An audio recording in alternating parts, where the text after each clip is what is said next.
We have the great privilege of having Israel Liberzon with us here today.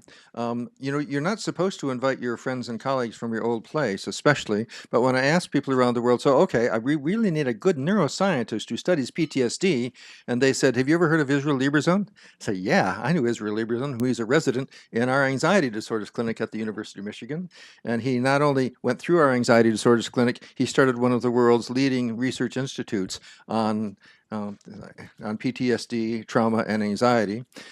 He is truly one of the world leaders in that area. He's the Raphael something professor at the University of Michigan. May I make any other announcements about future plans, or should that wait since this is live stream? Okay. In any case, he's in wide demand for his administrative skills as well as his research. His papers are widely cited, huge numbers of grants, but mostly has a leadership role in getting people to think carefully and do good science together about neuroscience and PTSD. And we're so glad you're here today, Israel, to talk to us.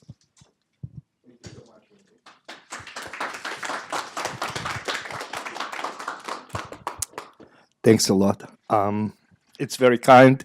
I was excited to come back to see Randy and to talk in this venue. I guess I'm a little, will be a little odd duck here, although I know or I read something about evolution from time to time.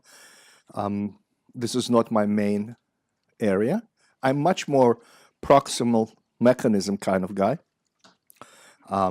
And as Dan would call it, I'm the one skeptic in the room, right? That's what you told me. I have to be the one. That's pretty natural. Comes to me. I'm kind of contrarian and skeptical and show me the data kind of guy. No, actually, I especially put this slide because the next slide also will not work from the presentation, so it will be in this format. The rest will be in the presentation format. There were some issues with translation. So I'll be talking today about work that is done by my group, and we have both neuroimaging laboratory that looks on the brain circuits in human, and we do treatment studies and pre and post and so on. But also we have animal neurobiology lab, and we have genetic repository, and we have quite few graduates who are right now very productive investigators in their own right from different institutions across the country, as well as important collaborators. And here I'm also listing all the various funding that we have been supported. We were fortunate to get support continuously from NIMH, Department of Defense, and Veteran Affairs throughout the last 25 years, pretty much continuously.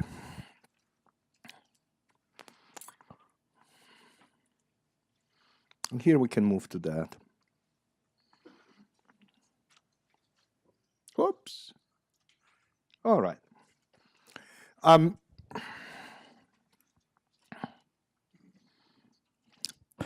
So there's a lot of things to say about the mechanism. And there is a lot of things where potentially we'll be addressing some of the questions that Randy initially listed. I didn't list them, but if there is some, I think I'll try to allude as we go through the mechanism, because some of the mechanisms are really addressing some of the questions that he raised up. One more disclosure. So I've been treating PTSD patients for the last 25, 28 years in the VA system. And those who are particularly interested about my accent, I'm an Israeli combat veteran myself, so those things are not completely foreign to me. However, they don't give me any particular window into the brain of my patients. They allow me to understand and relate to them, maybe empathize with some of the experiences, maybe remember some of my own. But neither of those two is necessary to talk about things that I'll be talking about.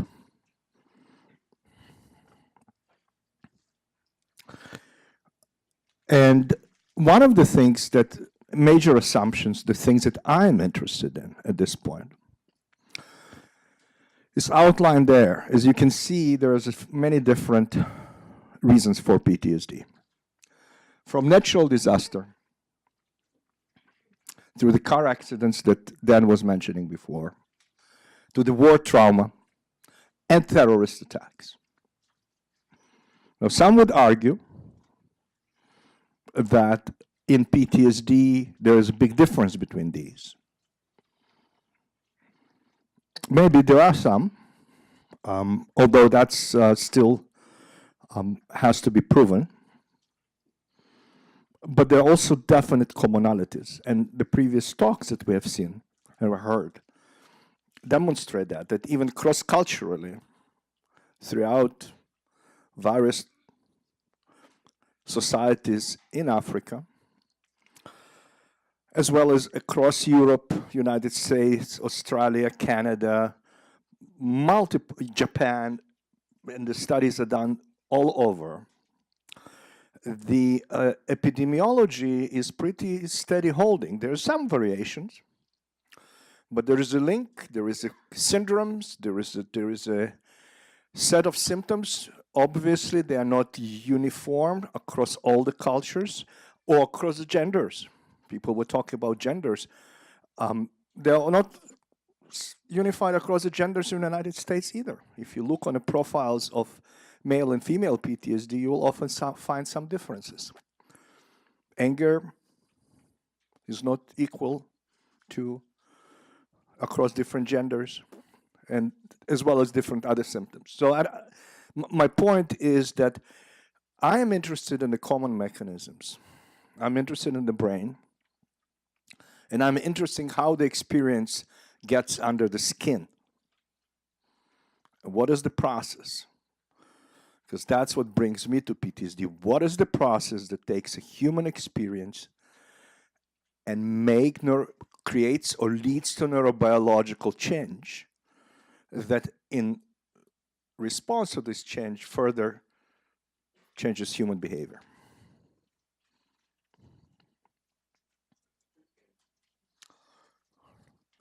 I'll briefly review with you the last 35 years of our understanding of PTSD. This is a diagnosis, 1980, DSM-3, to your question, following some of the work of actually some of the friends and colleagues still working in the field.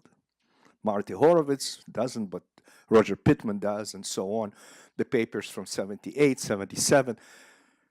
1980, the DSM-3 comes in with a diagnosis of post-traumatic stress disorder. But in a way, at that point, it's a black box. There is no real understanding or knowledge of what's going on. Tons of hypotheses. There was a guy there behind this black box. He had the hypothesis, as Belinda mentioned, in 1917. Freud wrote the first paper on shell shock. He used it as a shell of the psyche, not shell as a shelling, but that was used in the same way. And so there were black box. We didn't know anything about that, but we started learning. As the PTSD showed up, people started trying to understand, is it a disorder that have common neurobiological processes?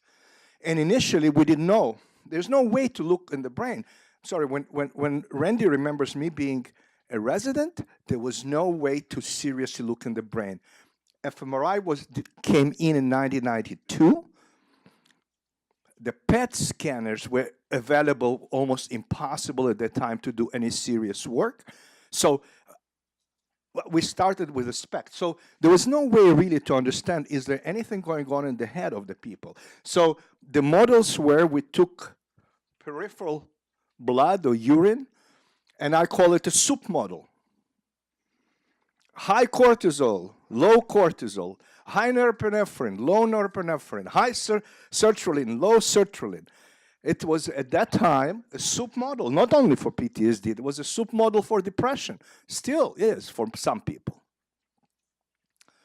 But we started to identify a particular at least peripheral markers that we thought that go penetrate the blood-brain barrier and can affect brain without understanding where. As the tools, and by the way, at that time there was a still serious argument whether we can even study that in animals. PTSD. People were claiming it's so specific, we cannot study that in animal. Well, surprise, surprise. You are talking about primate? I will argue that, well, not argue, I'll show you some data that some of the methylation data suggest that the SNPs go far before the primates, rats and so on. And then this thing. Then there was another period, and I'll address to that. We started identifying brain regions based on the blobs of color and say, oh, amygdala. It's a seat of the soul. Everything is amygdala. Paul Whelan has a picture which says brain, amygdala, and then around not amygdala, not amygdala, not amygdala, not amygdala, not amygdala. And I think as we go by, and now this is 17 and so on, in the last 10 years, we start thinking in the terms of circuits, and that's where I want to bring you. In reality, to try to understand the brain, I think the circuits, neural circuits, are the linchpin. It's something that takes the, well, whether you call it obviously proximal mechanism, but evolution has to get through to somehow. Some of the mechanisms, genetics, epigenetics, genomics, environmental experiences have to affect brain circuits. Because we don't live without brain circuits. This is what leads to our behavior. And that should lead to changes in the way we function and finally as a symptoms. So in order to start making any sense of that from my perspective, and this is obviously my personal bias, if we don't know the brain circuits that we'll be talking about, the rest will be, we don't know where to start. Because the brain circuits provide us specificity. That's what it will distinguish PTSD from other psychiatric disorders or health, whether they're functional or dysfunctional, because until we show here, that's the specificity of any behavior.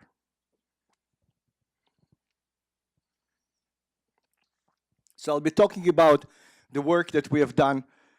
First of all, identify brain circuits using both human and animal work, and then also the work that we're doing in the level of genetics and genomics, and try to address all of these particular things. So there's 25 more minutes to my talk, and there's about total of 35 slides, only 15 of them more are necessary.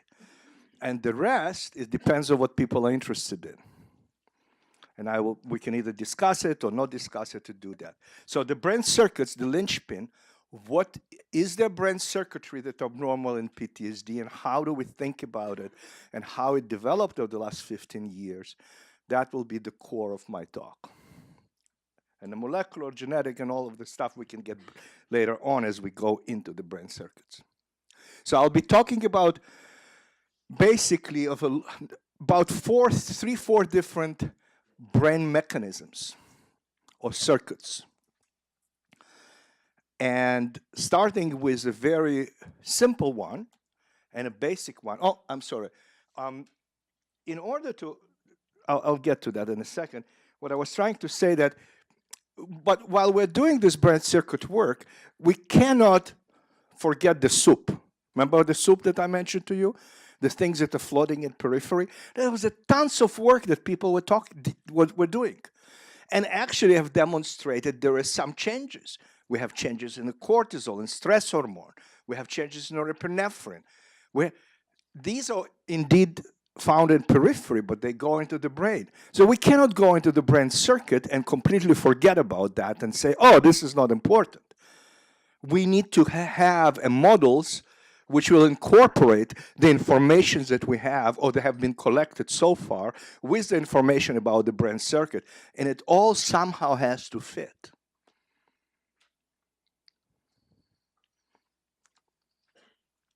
if you think about it, and I'm not sure how many here biologists. Can people raise hand who are the biologists? About third. Okay. So I will not bother all of you with biological stuff. But in general, you can say that all of this stuff breaks down to 2-3 different peripheral systems that actually speak also to the brain. Some of them has to do with the stress hormones, such as hypothalamus pituitary adrenal axis. Another one has to do with what we call flight or fright hormones, epinephrine, norepinephrine, catecholamine system. Both of those systems basically have to deal with threat, challenge, and stress. And when I say stress versus threat, I mean stress is something that ongoing or chronic in general, and this is these type of hormones. And there is something other, more immediate responses to fear and threat, such as catecholamines of different kind. And indeed, not surprisingly, the PTSD patients have been identified as having problems or differences in those two systems. Too much of this, but surprisingly, too little of that. Too little levels. Too little levels, interesting. But at the same time, very sensitive systems of distress. So sensitivity on the level of the receptors. Now, feel free to jump in and say, Israel, you said that. I'm going to go back into the details and talk more about it. But since the biology is only about a third, I'm trying to stay on relatively general strokes without getting into too much of the details. But this was very interesting. The data here was the most surprising because the stress hormones data was really interesting. It brought us to the question of saying, how come we have low stress hormones? Because in depression, the hormones are high. The receptors are less sensitive. That's normal physiology. When hormones are high, receptor gets not so sensitive because there's too much stuff there, and they have to kind of downregulate. But in PTSD, it was the opposite. And the opposite was really interesting and fascinating, and nobody had any explanations to it. We'll get back to it when we go through the circuits. So what about circuits? So actually, until 90, we didn't have much. But in 90, there was two major movements in neuroscience. One, we had neuroimaging. That we can actually take live people, put them tasks. This is an example. We used SPECT at that time, single photon emission tomography. This is Scott Rauch's Liberzon paper using PET. We could actually put people in the scanner, give them a task, and see, is there any area of the brain different? And then at the same time, Joe Ledoux, Michael Davis, and other basic scientists came up and basically argued that there are a whole bunch of behaviors, so we think that they're so unique to humans, can be studied in animals. And specifically, they say we can study fear. And not only that, we can study fear learning. So we can study how people learn. And how the mammals learn. And the key area that Dan was mentioning before for learning was identified specifically for fear learning as amygdala. And lo and behold, this is the data that were presented in 1997 in the first symposium that we have put on neuroimaging and PTSD. It's Scott Rauch's data and Lisa Sheen and our data demonstrating that there is abnormal amygdala activation in PTSD patients. That resonated very well with the idea of what we found in Michael Davis and Joe Ledoux. Is it a baseline? No, activated exposure to trauma signal. So if you expose a regular person to some very arousing stimulus, you do not get the same amygdala activation? This is not, as you see, this was the first study that did normal control and combat controls. So we didn't just expose them to normal people. We exposed them to PTSD patients. We exposed Vietnam veterans with PTSD to Vietnam veterans who were exposed to the combat who didn't have a PTSD. And the controls. So we did all the all the controls as appropriately. This was a little bit different study. They had only healthy controls, only 7 people. But this is the history. The history to understand that that time, and there's plenty of studies since then demonstrated that if you take PTSD patients and you show them something trauma-related, the amygdala is firing more than in somebody who doesn't have PTSD. So that was a very interesting. One more time. If you show regular people who don't have PTSD some stimulus that makes them scared to death, will their amygdala go off in the same way? Oh yeah, but not the same way. So if you take people and you show them fearful stimuli, any person, we'll actually get back to it in the next slide, I promise you. But let me just, I'll get back to your question. That created a most fascinating opportunity for us 20 years ago, because it created us ability to understand and learn and create a model, actually a theological model of the disorder development. Because if the fear conditioning is abnormal and fear learning is abnormal, these are the papers that suggested that if PTSD has too much of a learning of a fear, whether because the amygdala is too sensitive, or because the experience that they had was too threatening, if one of these two is correct, they created a learning that is much more persistent than normally. Indelible fear responses, that's the Rogers stuff. Beautiful hypothesis. But I hate when these ugly facts destroy my beautiful hypothesis. Data rules. The studies which studied PTSD. So it came to the point of saying, okay, there are 2 possibilities. Either amygdala is hypersensitive in PTSD, or the event was so abnormal, so unusual, that it will cause indelible trace. If you look retrospectively, Belinda was asking about bias. Retrospectively, of course, there is a correlation between the severity of the event and PTSD symptoms. So everybody said events were horrible. Yes, they were. Prospectively, finally, Arik Shalev and other people started doing studies in the emergency room and picking up people with life-threatening car accidents and terror attacks, and measured the severity of the event in the emergency room before PTSD was developed. And there is no correlation. Speaking of retrospective, right? Now, do not turn that into blame of the PTSD patients, because how do we know how severe is the event? We think how it affects our life, how much memory of it we have. PTSD patients have much more memory, and that affects those events affected their life much more. But it doesn't mean the actual mechanism at the beginning involved more severe event. Okay, that's possibility that it's not the event. It's possibility that the amygdala is hypersensitive. So let's study that. So we studied that. I believe that at some point I'll want to do that. And we took a PTSD patient and exposed them to different type of conditioning, fear conditioning. And guess what? The conditioning is normal. No different.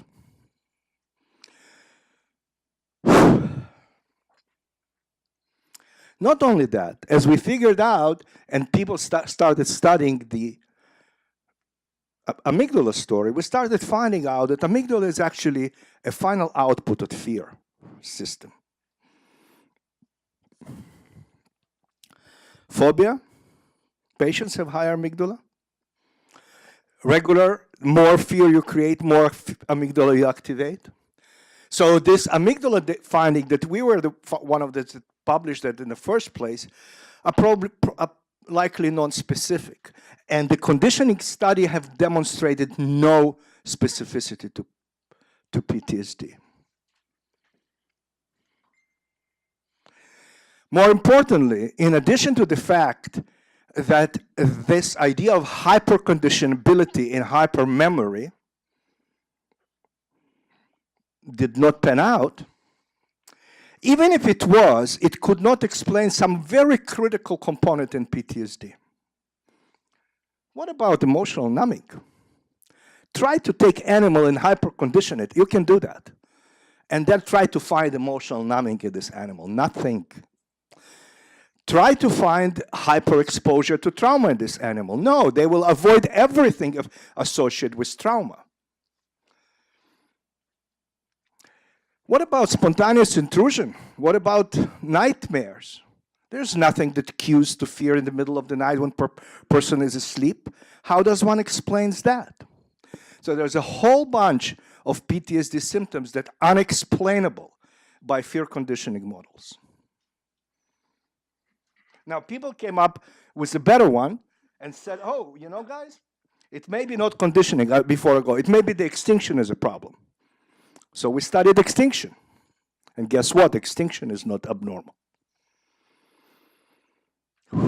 What is abnormal is extinction retention. Means day after extinction, when you condition people and then extinguish them, and they're supposed to remember both of them, next day they don't remember the same way like everybody else. But the most interesting part of that, and we'll get back to it in a second, it has nothing to do with amygdala. Sorry, can you just explain what you mean by extinction? I will get to it in a minute, I promise. There are some slides that will deal with that exactly. The basic idea of extinction is you learn safety. I can show you this thing in this room and shock you. And after a while, you will learn that that's pretty scary. I show you that, you will jump. Now, after we're done, next day, I'll take you to a different room, show you this one. You initially will jump, and then but I'll not shock you. And then I'll continue doing that. And you will very quickly, you and a rat and mice, everybody will learn that in that room, this thing signals nothing, and in this room, it signals shock. And will behave appropriately.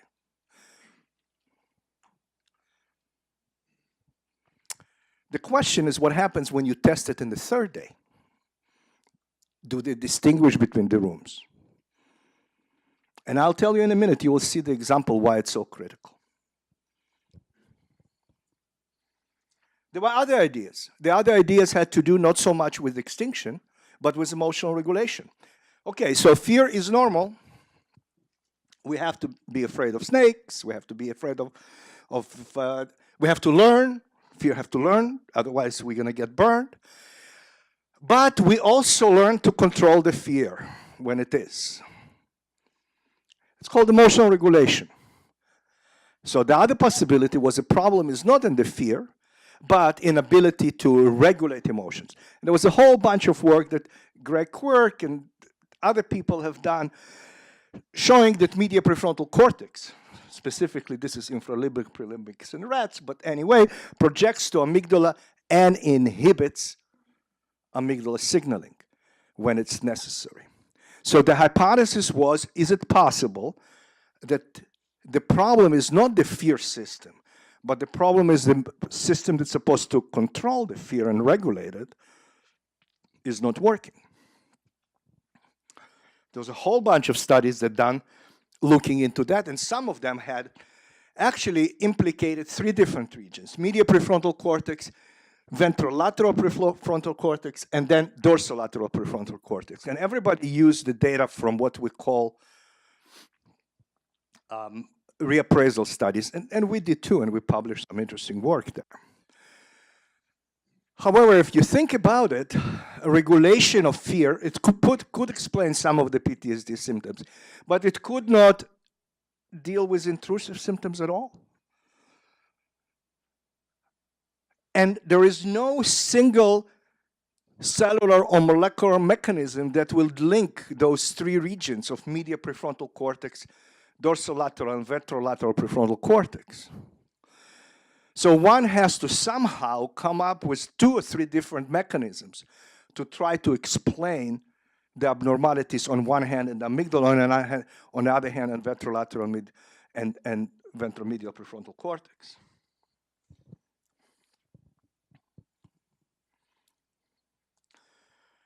There was a third possibility that was raised up.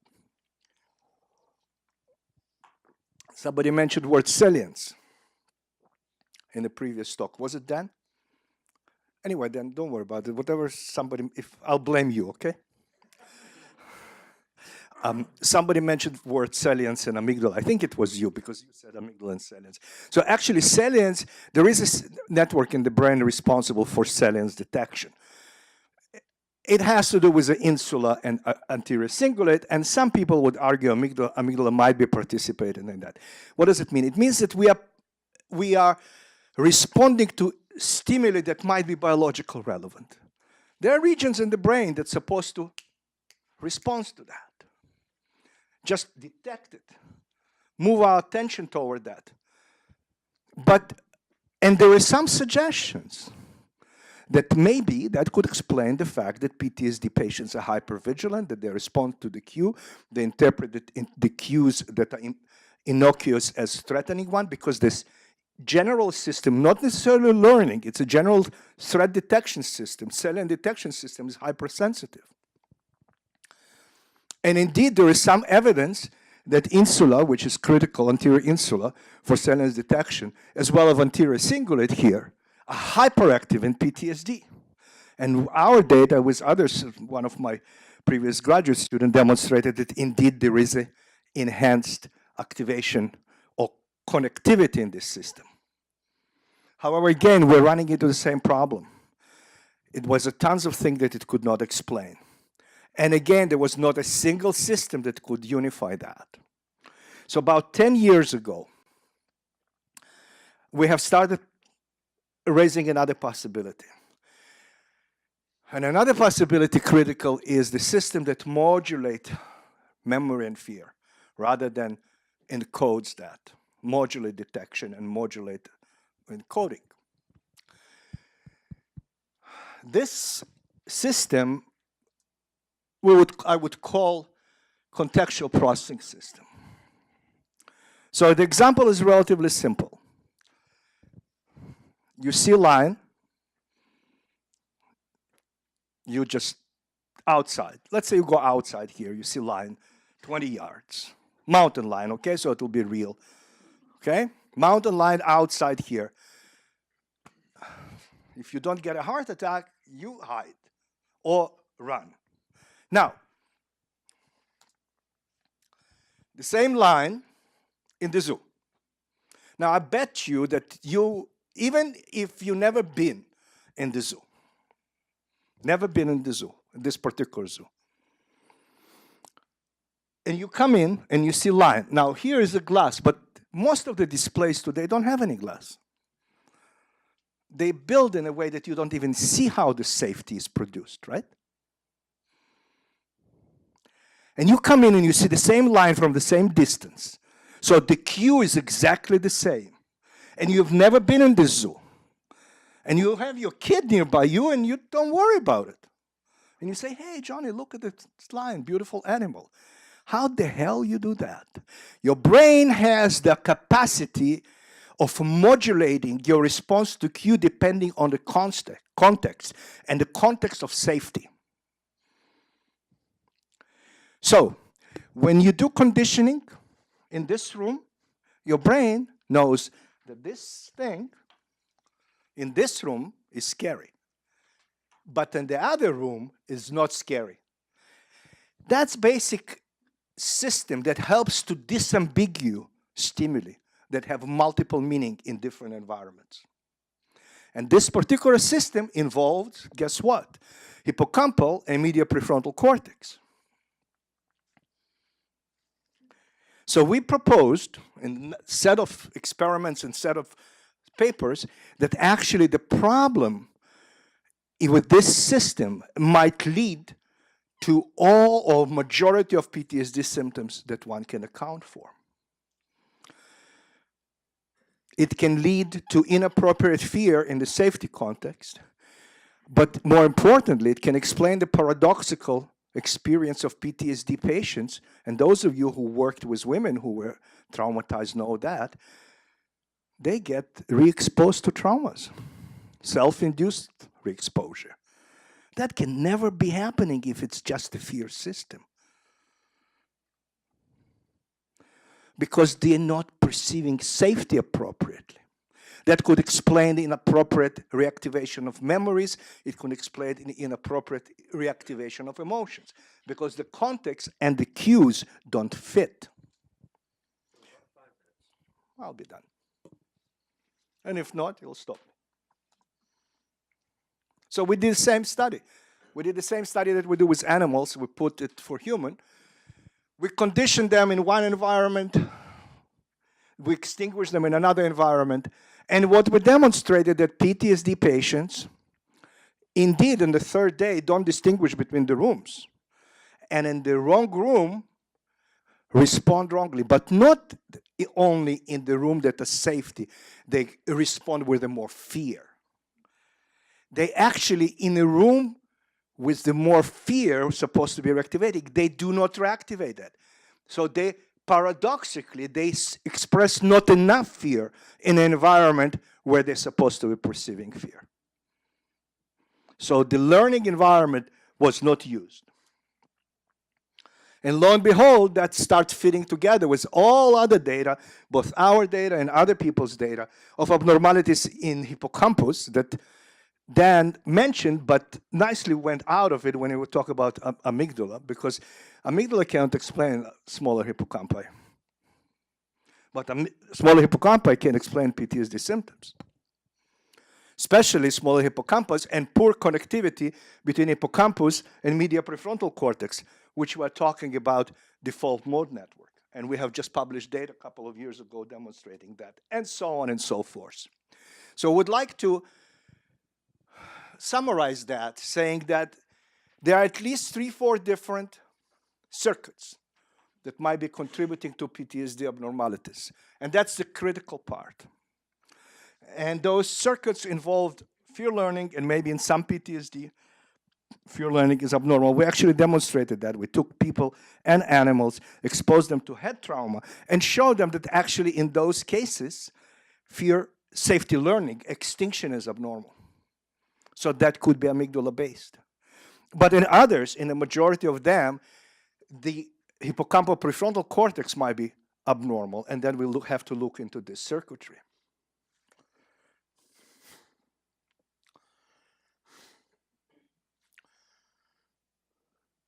So I'm not trying to tell you that brain circuits are only one circuit is necessarily involved.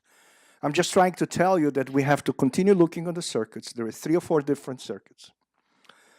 Some of them have better support. Some of them can explain some set of symptoms. The other have larger set of symptoms that they can explain, but they might be coming through the different direction. And different pathways from different genes through different early developments or environmental pathway could lead to particular circuitry abnormality that further on expresses itself in PTSD. We have done quite a bit of work demonstrating this is work that we have done in animals, for example. So we have created this animal model based on HP axis. When I was talking to you before that, and saying that HP axis is abnormal, and we finally created a model maybe 20 years, 15 years ago about this particular change in HP axis. And guess what? We took these animals later, much later, and did fear conditioning extinction. And in ABC, and those of you who understand animal, this is ABC, conditioning extinction and third room check model, demonstrated that is this particular subset of animals, they also don't use contextual information. They're not capable. But what was very interesting, this was published in 1997. At that time, we still believed in amygdala. There was no change in those animals in the amygdala, but in the hippocampus, the GR, glucocorticoid receptor ratio, was completely different. We published that, and we didn't know why. And guess what? In the recent Kouani in recent, well, let me see if I have it here.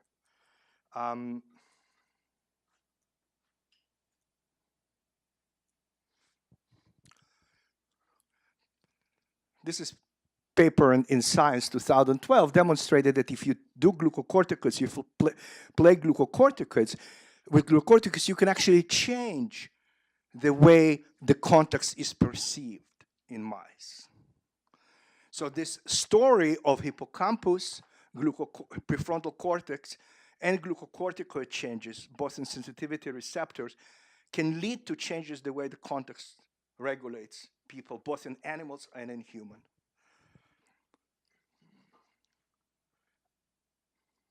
And indeed, when we, together with others, and there's a whole bunch of us in the last 5 years, and Dan is one of them, organize ourselves around the PGC consortium,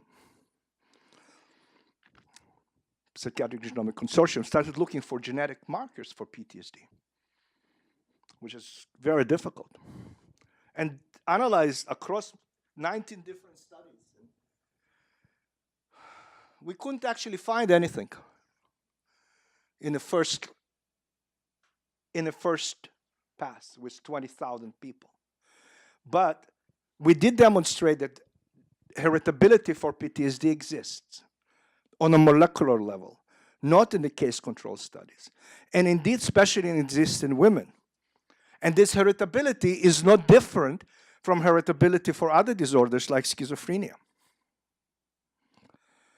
Not only that, there is other data demonstrating that actually PTSD and schizophrenia and bipolar share some of those genes. And if you're so interested, if you look on epigenetic data, and this comes from actually Monica Udine, published that those of you who are interested in epigenetic, that's another way to transmit information from generation to generation on top of the genes themselves. The methylation markers that were associated with PTSD, that's just the beginning of this area, is actually highly preserved far beyond primate. Actually, we share them even with rat and then with all the other species. Look at the number of shared, and this is the millions of years. So the idea here is that some of the same markers, epigenetic, that are associated with PTSD is associated with number of species. And I'm not talking about apes and primates, but also rats and dogs and so on. So we can try to model that. So some of the genetic, epigenetic material is there. It doesn't mean that they have PTSD, but it means that they might not be able, those or have different sensitivity to change their contextual processing. And if you create this change in contextual processing in this particular environment to human, you'll get PTSD. But in rats, you might get something else. But we can model that. So I think the mechanisms are the linchpin. They're critical. There are plenty of things to talk about, as I promised you. We will not be able to go through all of that, but Randy wanted me to leave at least some time for questions, so I will stop here and take questions.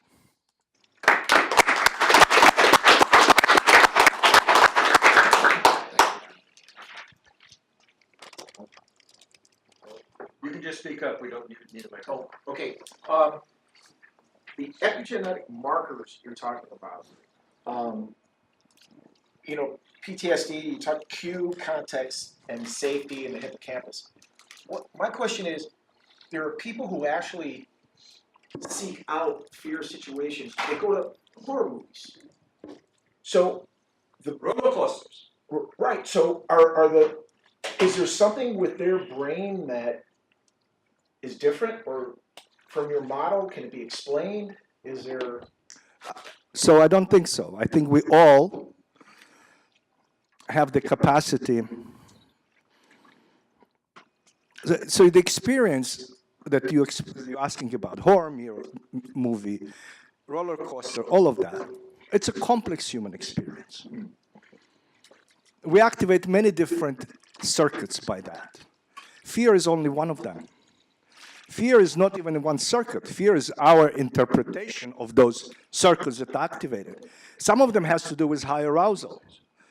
But the same high arousal happens when you're on a date, or when you're going to eat a very nice piece of food that you really want to. So high arousal by itself does not mean bad. It's just a question of combination and the context.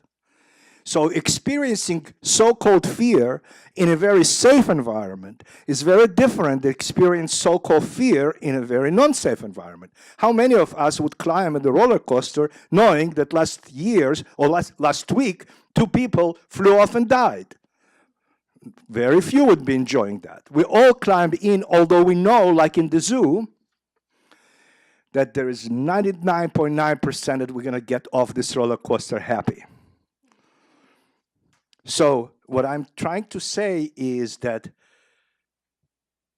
we all have those type of things. That's normal brain. But PTSD might not always brain responds the way you expect. And in a safe roller coaster, it screams dying. One of the examples. Go ahead. Well, there's that, but there's also the fact that some people with PTSD move towards fear instead of away from it. So if you take people who have been sexually assaulted or people who are have been in combat, they will continue to move towards those situations. Right. And this is exactly what we demonstrated. right. That the places that others would respond with fear, if the same circuitry is not working, it should not work both ways. It cannot not work only one way. So at the places where people should experience fear, they under-experience. Not always, not all of them. The same way that not always they're fearful. Look, people calling it fear. PTSD patients are not walking around frightened. The problem is not having a particular situation to be afraid of. If that was true, it was not a PTSD. You're done with the combat, you're not worried, you're not in combat, that's fine. The problem is that they experience alarm, alert, fear when they're not supposed to. And that's what drives them nuts and brings them to our care. And the same thing when they're supposed to experience safety, not always they do. Or when they're supposed to experience fear, no, not always it kicks in.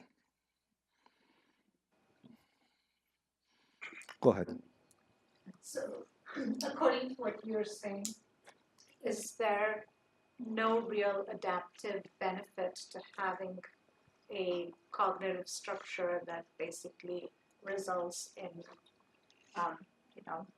PTSD? So it seems like what you're saying is that it's not that it's the extreme end of something that in less severe form is providing the organism with some kind of adaptive advantage. I didn't say that. And there's plenty of possibilities why some of the mechanisms involved might be adaptive. But I will let you guys worry about that part. The reason for that is I give you one example. One of the reasons of this contextual processing has to do with the balance between pattern separation and pattern completion. That's what hippocampus do. Pattern separation versus pattern completion. When the hippocampus perceives any signal, it has to say, is it something that I've seen it before or not? If it's new, I have to record it as a new thing. If it's an old, I don't need to know all the details. I need to identify that immediately as an old.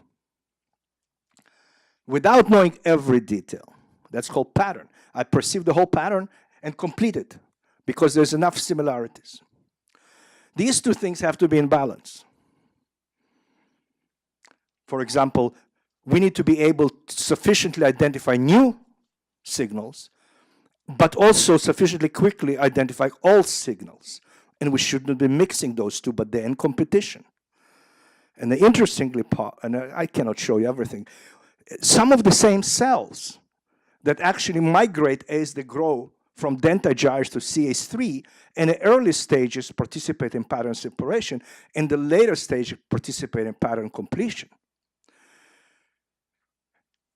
In PTSD animal models, the new cells it's supposed to generate in the hippocampus die, don't survive.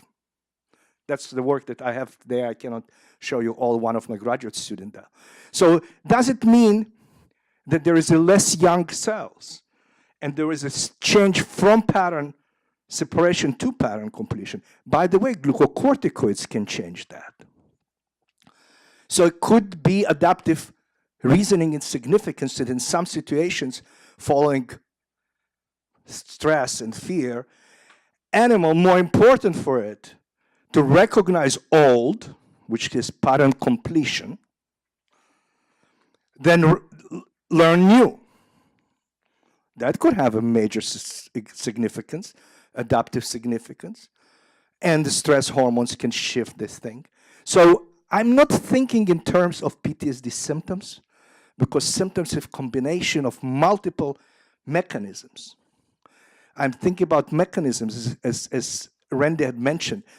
Not only the disorder was not selected for, even symptoms are not selected for. The mechanisms maybe are selected for. So that's how I think about it. So I wouldn't say it doesn't have. I do apologize. That's his 2-minute warning he gives to himself. Yeah, no, they know something about my sexual life that you don't.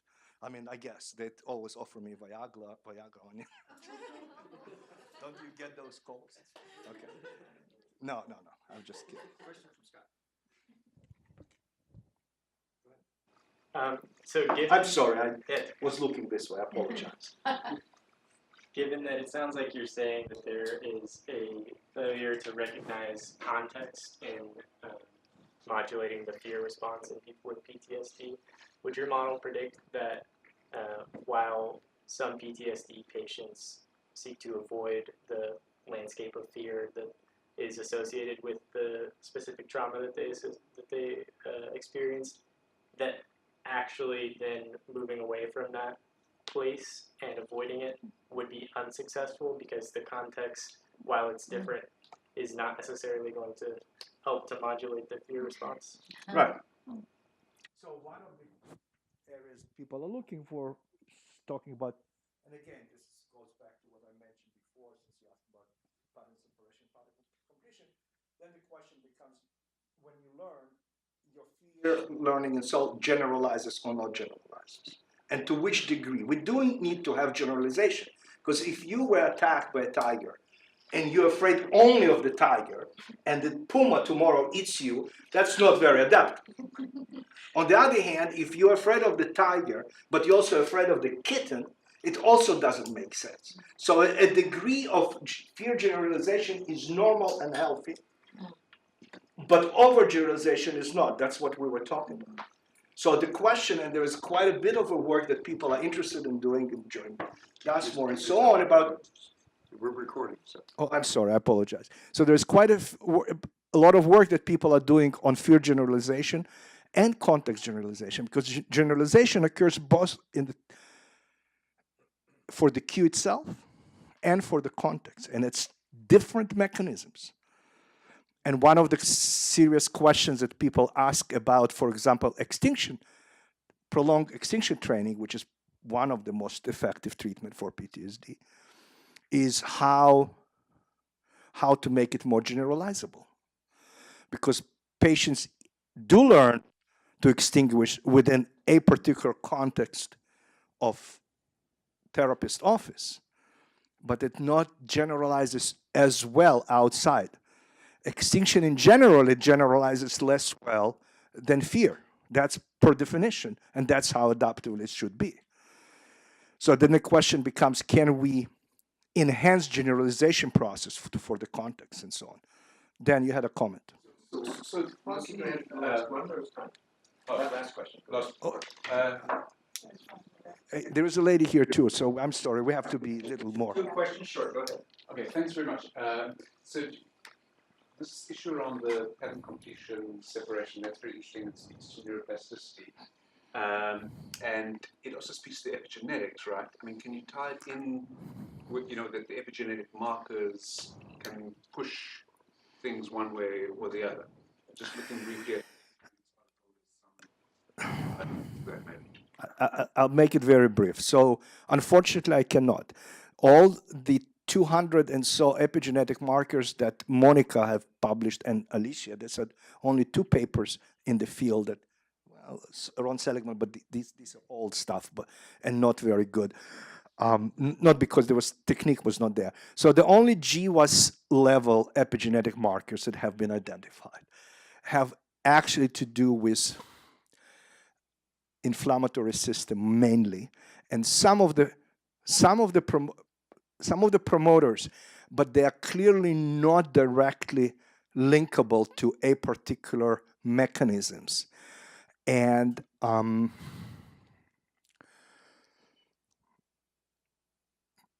that's about it. So at this point, I would not even go there. That's too speculative. My question's probably going to be very speculative. So one of the things when you're talking about generalization, I mean, it's not necessarily that the person is failing to distinguish between a kitten and a lion. Maybe they're running after all kinds of lions and dangerous animals and returning to these dangerous animals. And I was just thinking of the fact that there's a lot of variation, right? So we're only talking about a small fraction of any given population in terms of manifesting these behaviors, with these mechanisms, right? Yeah. Somewhat. And Although your data surprised me because your data shows not so small, and their data even more. So we talk about actually 20 to 30% in even so. Right. I'm thinking that in 2 different directions. One is that given different environments, but what we're really talking about are environments and what those environmental demands are. So in any given change of environment, it can be that those particular mechanisms being able to continue to return to those places of danger, just as one example, may be very adaptive when in another situation they're non-adaptive. And then at the same time, they can have unintended consequences that are so that they're both adaptive and non-adaptive. And there I'm thinking again of HPA axis, and on the one hand, memory, issues that may be not that may be adaptive actually in some circumstances, but the immune response changes not so adaptive, perhaps. So I think I'm giving more of a sort of a question comment. I love this comment. I think your comment is the best answer to Sarah's question, and I don't have anything to add.